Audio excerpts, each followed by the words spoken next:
Hi guys, welcome to episode 3. Is it episode 3 now? Was it 4? Oh my god. Hello and welcome to episode 4 of Absolutely Clueless. And today we're going to be talking about pregnancy truths and myths. Yes. So we have asked some experts, aka people that are giving birth / a good midwife friend of ours, what is true and what is false about all these things everyone says about being pregnant. I'm sure we've all heard lots of different things over the years, and let's be real, we don't know because we've never given birth. Yeah, exactly. So yeah, we want to explore. Yeah. So without further ado, okay, so the first pregnancy myth that we have here is that the snapback is real. Okay, so I've heard from multiple people that this just completely depends on the individual person, and also when I asked my mum earlier, she said that even if you do snap back, because I think she did with my brother because she was like 11 years younger before having me, she did snap back, but she had a lot of loose excess skin, which makes sense because it's been stretched out like more than it ever has before. Yeah, exactly. So, growing a literal human yeah, the body. yeah. There's a lot of pressure as well, I think, with like celebrity culture. And the way that it's perceived in the media. Yeah, people do tend to make it look like they've immediately got a flat belly as like within a week or something after giving birth. Yeah. And that's not the case for a lot of people. So of course that's creating unrealistic standards for us. So I guess like it is a myth that the snapback happens, like it's real and it happens. Yeah. But like you said, it can depend, like, and I guess one of the factors is probably age. So I think, yeah, if you're younger, your body just probably is able to have like contain more elasticity. Yeah, exactly. I mean, it's collagen as well, because you stop producing as much collagen when you get older, and that's like one of the main things that makes your skin like stretchy and like be able to just spring back. But also I don't know, because even if I got pregnant like at this age, I still feel like I could have, I mean, I have stretch marks now from when I was like 11 because I grew so quickly. So you could end up with stretch marks or with like looser skin. Probably is just normal for everyone. To end up having that. I think some people, I think it depends on, you know, how small you were to begin with, because if you already had like quite a fast metabolism, if you're already quite small, quite petite, then you kind of have like a smaller starting point, so to speak, whereas someone that might be curvier to begin with, you know, if they then I don't know, like then gain weight from like giving birth and like carrying a child, and their body, your like literal body like changes, like you get more like wider hips and all that, and bigger boobs, then it might just look heavier on them because they were heavier than like a smaller woman would have been. I think it also depends on fitness as well. Like if you were probably like a gym goer before you were pregnant and whilst you were pregnant as well, and afterwards, then maybe you might notice that your body goes back to what it looked like before you were pregnant. Whereas someone who didn't, that it might be different for them, or possibly because I think maybe like your muscles are a little bit more used to being under stress if you go to the gym, and so the recovery could be quicker maybe, in terms of like what they're able to get back to.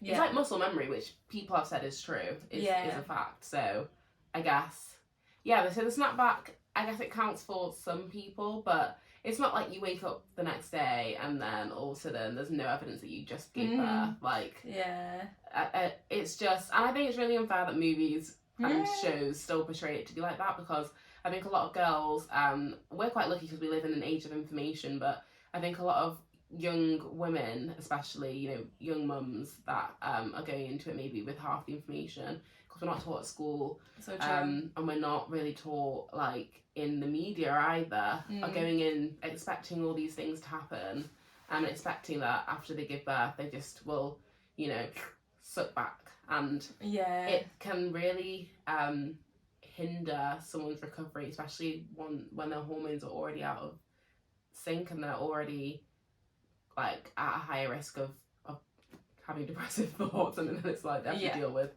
the reality of, you know, their new body. Yeah, that's just another thing to like think about, isn't it? Like, you're concerned with raising and taking care of like the newborn baby, making sure that it's okay, and you're learning like 1,000 new things because you've never done it before, and then on top of that you have to also be concerned about the way that your body looks, and like trying to look the same exact way that you did before that, even though you've like aged by a year pretty much. It's not fair. It's not fair. It's not fair.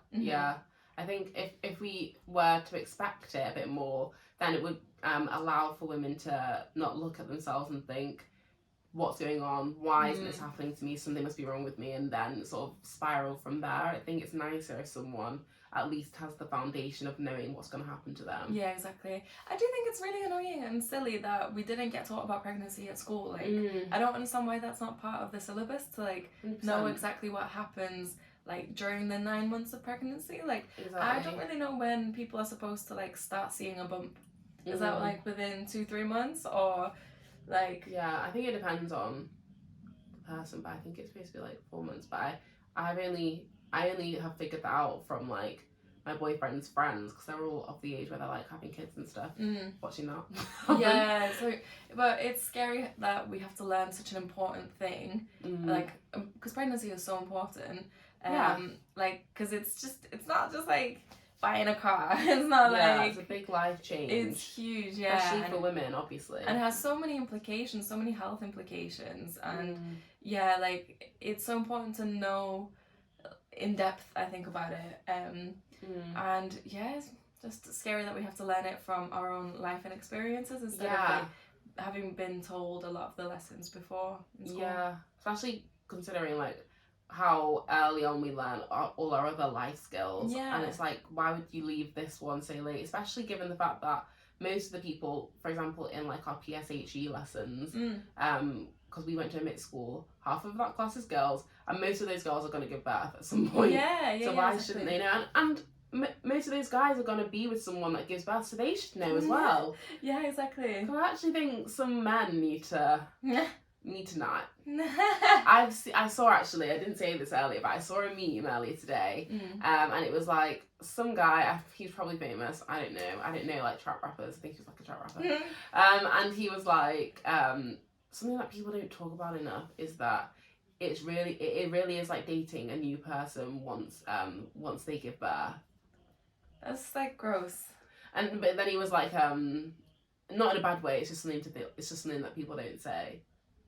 Okay. But it's like, but it doesn't sound like he said that in a positive way. No. Yeah, because it's like a new person. That's not nice, actually, because it's like they're making someone feel like they need to be the perfect person for you. Yeah. But that literally, their body is now designed for the survival of a small person that's completely reliant on them. So true. Like, your hormones actually sink into each other. They're more sensitive to the baby's cries. Like, they literally have food in their body to feed this little person.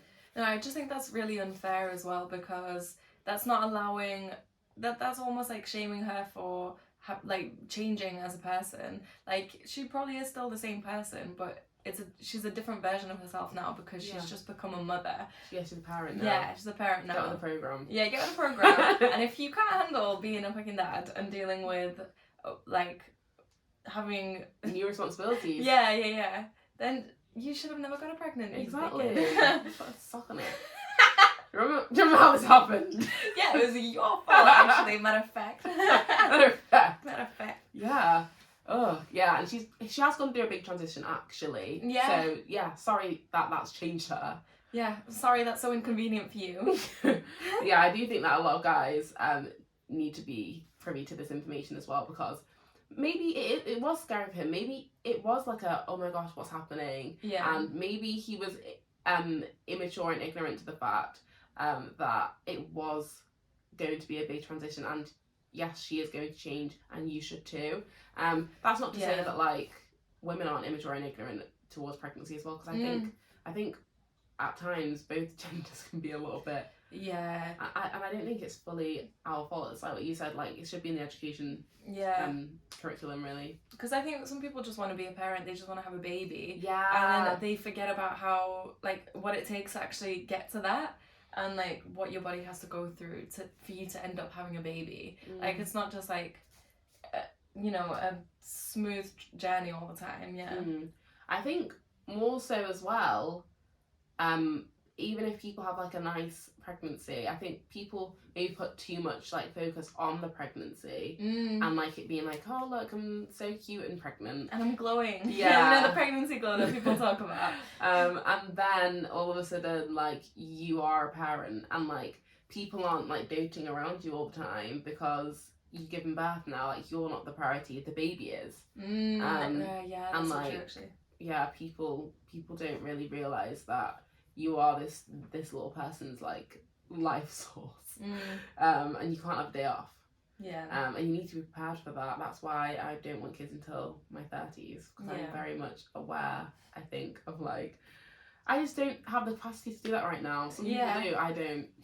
It was so funny when our friend said to you, our friend said to Samara, isn't it funny that you're going to be the first out of our, like, friendship group to have babies before 30? We were both like, who told you that? Where did you get this information?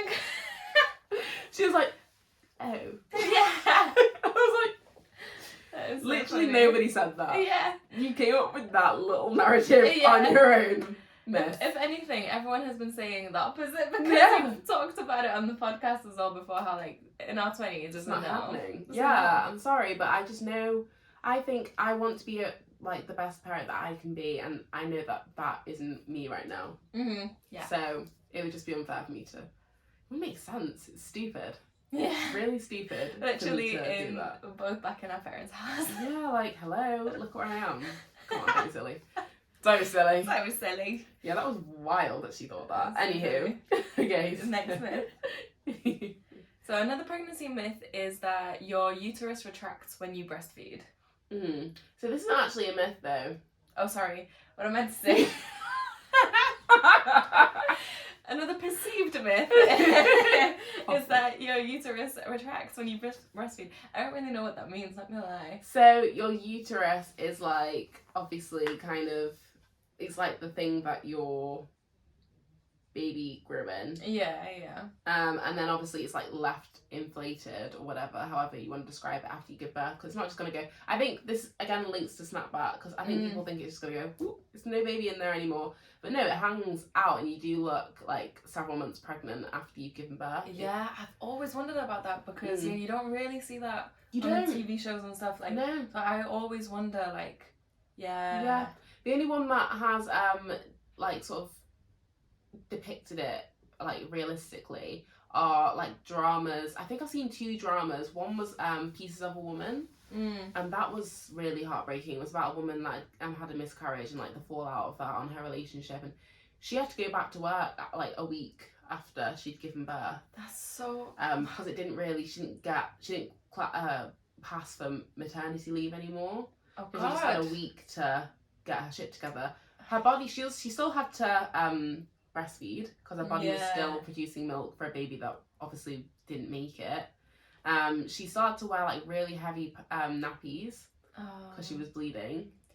Oh God, it all sounds so horrible. I know, and she didn't, and it was, like, constant reminders of a baby that she didn't have. Yeah. Like, if you were going through some of that struggle, but you had your baby, at least you would be like, I made you, it's all worth it. Yeah, it's all worth it. Yeah. Like, you've kind of got the reward for it, whereas, if not, it just feels like a loss. It's like a constant reminder of loss. Exactly. That's really hard. Yeah. So, yeah, that I forgot my point. Yeah. Uterus retracting. Yeah, and it kind of showed that she had, like, a bit of a pouch as well. So, it obviously the purpose of that movie was to, like, show that she constant reminders of her loss. But also, that was I think the first time that I'd actually seen a portrayal of, like, the actual aftermath of giving birth in the media. And then I also watched, like, a BBC drama that was about, like, a bunch of women that, like, met in, like, prenatal classes, and they all gave birth around the same time, and that showed it showed, like, that they all had pouches. It showed that they couldn't leave the hospital till they had a poo. Just showed that, like, your downstairs is working properly. Oh my God. And apparently the poo's really painful, the first poo after No. Unless you get cut out. What cut out? The baby. Okay. I was thinking of shit. I was like, oh my god, I was You shit poo. Yeah. Before when we were talking about this, I was like, another myth or like truth that people don't know about is like when you're giving, like during childbirth, you're likely to shit. And then She went, a myth is that you shit when you poo. Wait. I mean, when you give birth. You shit when you poo. Yeah. Larissa, 2024. Yeah. Anyway. It's been a long week. Yeah. It's been a long True. week. But yeah, no, so your uterus is supposed to retract every time you breastfeed. It's like you can feel it retracting, and that's supposed to help your stomach sort of go back in. Where's the girl with the list? What? You know on TikTok there's the girl with the list. No. Oh, I feel like we've talked about it before, but there's a girl on TikTok. Well, you know actually, how, you have told yeah, me. you know there's people that talk about, oh, when I was pregnant I went through this, and then this girl, she'll stitch it and like she'll screen record, like she's going to her notes app and she has like 500 points of like why to not get pregnant. Okay. Yeah. So yeah. Right. So like feeling your uterus retracting, yeah, that's going on the list. Yeah, I think it's, well, my mum said it's a weird feeling. It's not like painful. Mm-hmm. It's just like a, ooh. Interesting. Yeah. So, yeah, take that what you will. But that's supposed to like, that's why people sort of like encourage breastfeeding and stuff. Yeah. But yeah, that's something else that we don't get told about, and they hide it from us for some reason. Snakes. Liars. Actresses. Nah. So another one is breastfeeding makes your boobs saggy. I don't know how much truth there is to this. I know that Yeah. like your boobs can deflate. But I mean, boobs definitely grow during pregnancy, don't they? Yeah. Especially like, the milk that's being produced and stuff. So if anything, from what I've seen, I feel, well, I haven't really seen that many pregnant people, but again, it's from like the media that I've seen. Pregnant women look like they've got really big boobs. Yeah, they do. Yeah. I know one person in particular I'm thinking about when she was pregnant, or after she gave birth, rather.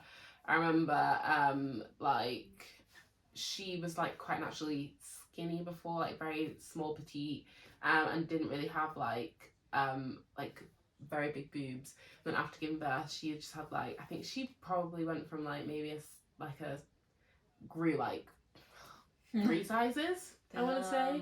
Yeah. So yeah, big boobs.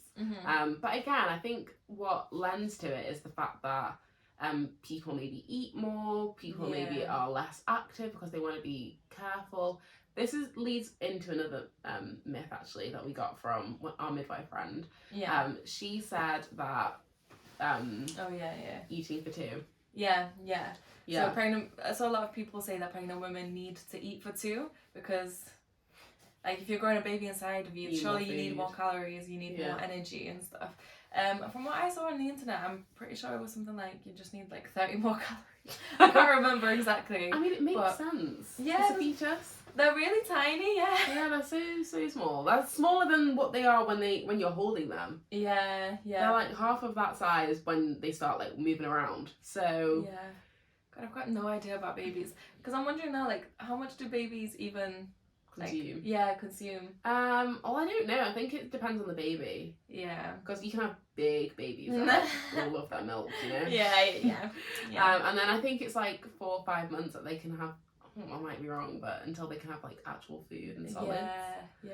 And people get really excited because they're like, ooh, I'll get to, like, they'll get more of their baby's personality. Yeah, because I can see what foods they like. Apparently they're really expressive. Yeah. Like, my mum said that she gave me cheese or something, and I was like, oh, interesting. Well, she gave me Marmite, and I was like, like, babies have no filter. Yeah, that is. That's actually so funny. Oh my god, that reminds me of the wasabi girl. You know, have you seen that? She's like, wasabi. And then they put a little bit closer and she licks it, and then she goes, ah, and then it was like, screams. Aww. No, she doesn't actually. She goes, help. That's really cute. Really cute. Aww. Yeah, babies. Yeah. I find them so funny. I feel like I would still do that, but if someone gave me Marmite, I'd be like, Yeah. I mean, I am 25 now, so there's no excuse for me to be doing stuff like that. Speaking of food, I think one of the things we put down as well is that like people get like pregnant people might get what do you call it, cravings for certain foods. Yeah. Yeah, that's true. I think it like links to like we discussed before, how you have certain cravings before or during your period. So certain hormones can make you crave more sugars. I did read this because I like follow quite a few different like nutritionists specifically for females and like to sync with your menstrual cycle and all that. And I think, don't quote me, but I think it's estrogen. So the increase of estrogen makes you crave like certain sugars because it kind of links to a type of insulin. Yeah. So that's why you want to like have chocolate and sweet things and stuff. I really do. Yeah. And then also like the storage of carbohydrates or something like that. So that it's going to be like that times 10 if you're pregnant, isn't it?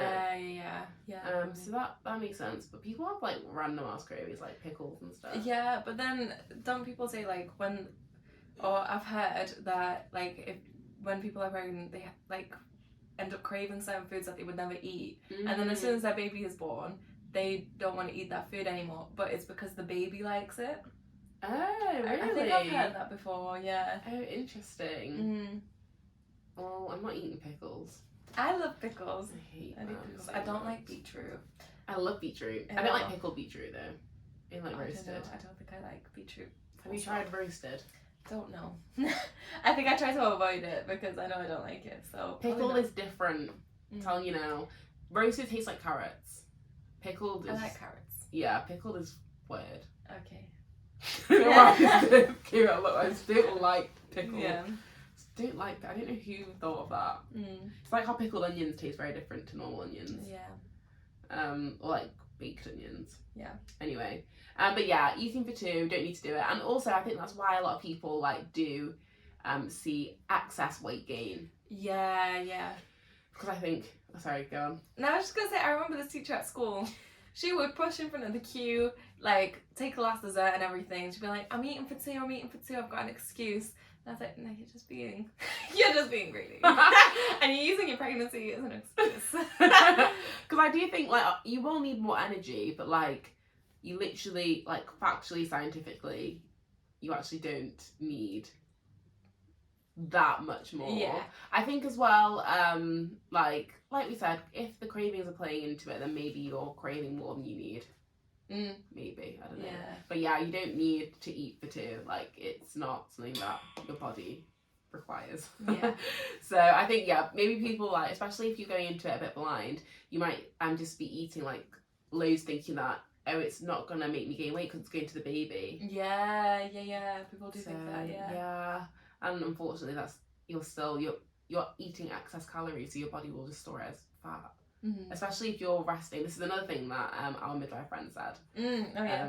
So she said people think that you need to take it easy and rest a lot more, including no sexual activity, no exercise, walk less, no running. Don't run, walk.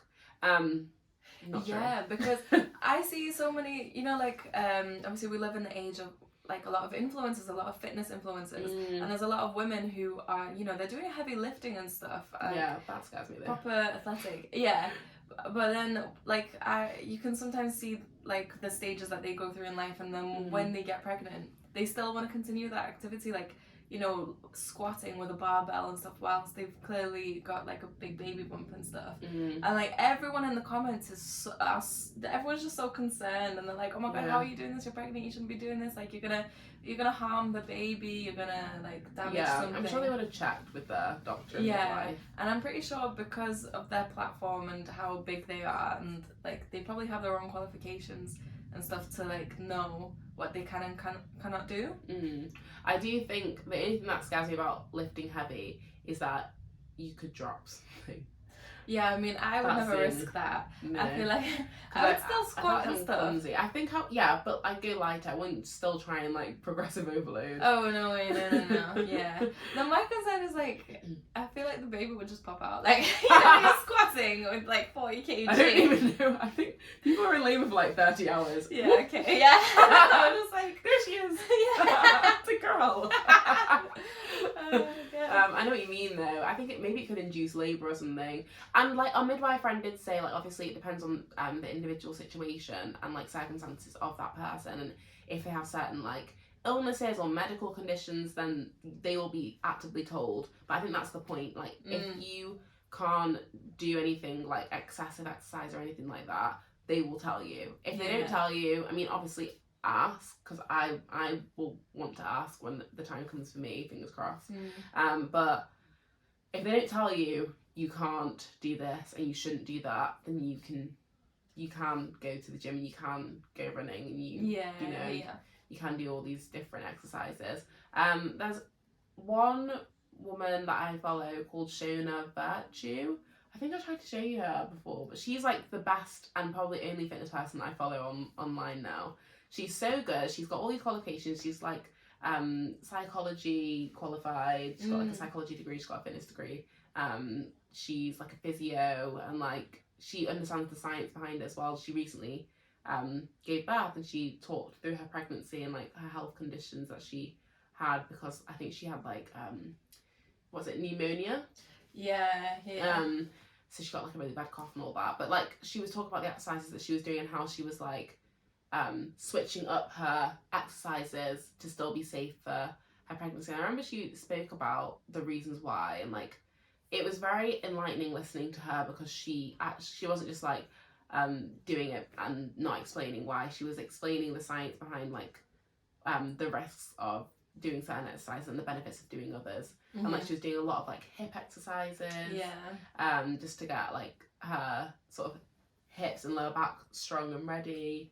And now she's doing a bunch of exercises postpartum, and she's like taking her time, and she's like building her strength back and doing like very light core exercises. And it's nice to see someone just be open about, I don't know, because I feel like kind of with snapback culture, people just kind of like act like they just jump back into the gym, and I actually don't think that's safe. Yeah, that's exactly what I was thinking. Like I wouldn't know what to do. Like after being pregnant, I would probably just avoid the gym for like 6 months. But it probably is okay to go back. But of course you need like some guidance, and you need to have a good idea of what's safe and what isn't. Yeah, exactly. I think it's nice if you feel like you can to be active, because especially with like hormonal imbalance and all of that, just to make you feel like a bit more back to normal. But for sure, sometimes it's nice to know exactly where you need to start and stuff. But yeah, that's definitely a myth that you have to take everything super slow and you're like this super vulnerable, fragile unit of a person, because that's not true. Especially with sex as well. I think people do think that. You know, I've had guys be like, oh, I don't want to like poke the baby. It's like, how do you think that you're gonna reach the baby? Someone needs to pull you back down to earth. Some people need to be humbled. Sir, not you. You don't need to worry about that. No, you don't worry about that. No, that's not a problem. No, it's not a problem at all. No, I don't think they realize how far. Like they serious. Yeah. Like you'll have to go all the way up there. Unless you got a 15-inch dingling. Like for real. Think. It's not happening. Yeah. Like please save your concerns for something else. And I also think sometimes there's a myth around like men finding their pregnant pregnant partners attractive, like sexually. Like I think they can find them like beautiful, or like you know, they admire them, or like the glow. But like I think it just depends, doesn't it? And like it depends on the quality of the man as well, like his character. I think it's like an ignorance too. Yeah. Well, I know a couple that are just they've just had a baby now, and I think it's really cute, like the way that he is like clearly like still like he adores her so much. Aww. And it just looks like a really good, loving, healthy relationship. Yeah, and that's nice. I yeah. think when you're going through so much and you're going through so many changes, it's nice to have like a solid partner. Yeah, and you know that you're still being like adored. Yeah, when you're doubting yourself as well, it's nice to have that reassurance. Definitely like a self-confidence boost. Yeah, that's cute. Yeah. Oh, fingers crossed. Yeah. Oh, so there's been this so this has been going around on TikTok, basically this idea that when you're pregnant, your nose like gets bigger because it gets swollen. So I actually don't know if that's truth or myth. I feel like for some people it is the Yeah, well I think with some people their face swells. Yeah, like, in general, Yeah. It's like that condition that Kim Kardashian had with North. What was it? I can't remember the exact name of the condition, but the symptoms were that she basically swelled up and she was very uncomfortable, and her feet were swelling, her face was swelling, everything was swelled. Wow. And that's why and then she had like a issue with her uterus and her womb, and that's why she's been using surrogates ever since. But yeah, so I think some people do just swell. I'm not sure why. I don't know why. I think I saw something on TikTok, and I think it's about the water, like retention. Water retention, maybe. I'm not, or blood, maybe blood retention as well. I'm not 100% sure. We'd have to ask our midwife friend. Yeah. Or if anybody knows, let us know. I mean, I guess you swell and like retain more water during your period. That's the only thing I can relate it to. Yeah. That change in hormones, the shift. Yeah, but you do see that on TikTok where people are like, I was like, it's just the change. Like, I can't imagine my nose becoming bigger. I've never noticed that in someone else. I don't know. I wouldn't know. Oh, I don't think I've ever really seen that. Like in the people that I've known who have been pregnant. It might just be like there's only a few women that have gone through it, but everyone's talking about it on TikTok. Right, okay. Yeah, do you get what I mean? Yeah. So it seems like there's actually a lot more women that are going through it, but in reality there isn't. Okay, yeah. Well, that's big question mark over that. But okay, so actually, I think it is an important one this one. Yeah, I do as well. Last but not least, guys, the last myth we're going to finish on today is loose vaginas after giving birth. Because there are some certain people, ignorant ass motherfuckers, that think a vagina just like is like just a big hole. Yeah, and it can't ever come back. Like and it's just flapping around. Flapping around, letting the wind. Yeah. Okay. Catching flies.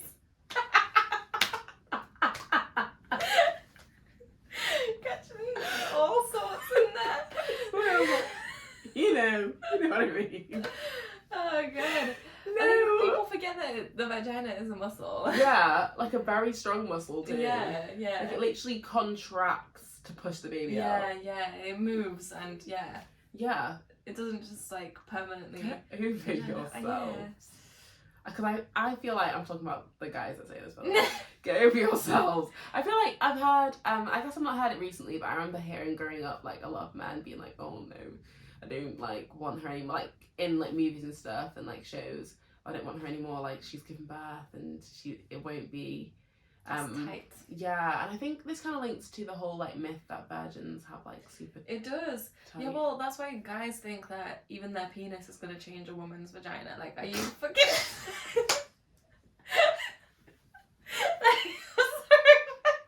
are you that dumb? You think that you have the ability to change my physical DNA? My anatomy permanently. You know? You know what? Things like this is when I support bullying, because the men that think that you need to be bullied so that you can like stop being so spreading misinformation, propaganda. Yeah, it actually is propaganda. Like misinformation and propaganda. It is propaganda.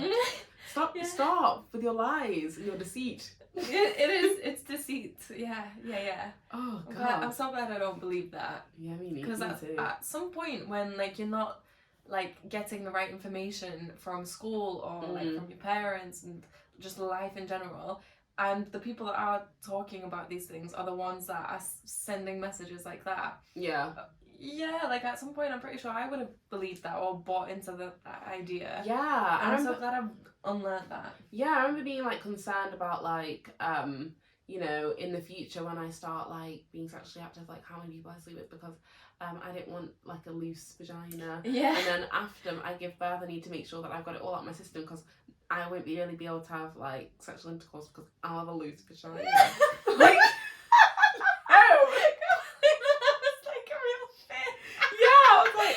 not believe I have to make the most.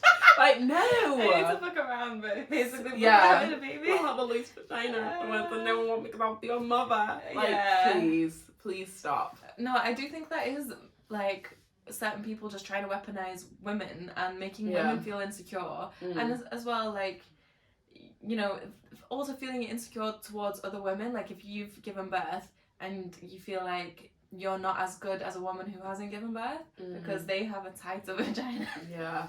No, it's just unfair, and it's just a whole bunch of lies. It's like that, by that logic, like anyone that's ever had like a really big poo would just like constantly shit themselves.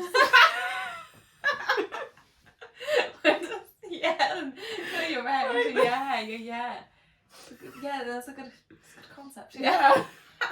It's stupid. Yeah. Obviously, it's, both muscles is designed to contract, go back to how they were before. Obviously, I do think that there's tears that can happen. Yeah, you know, that scares me.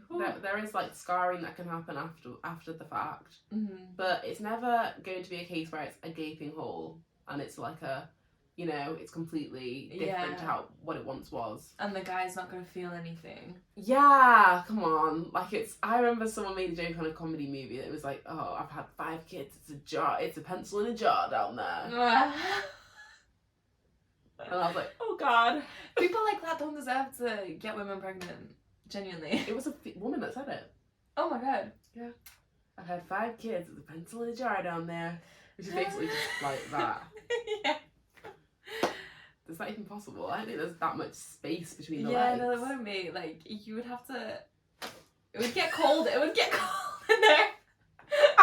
Like, there'd be whistles. Yeah, okay. Oh my god. The queef with every walk. Every step. You know, like when the wind whistles.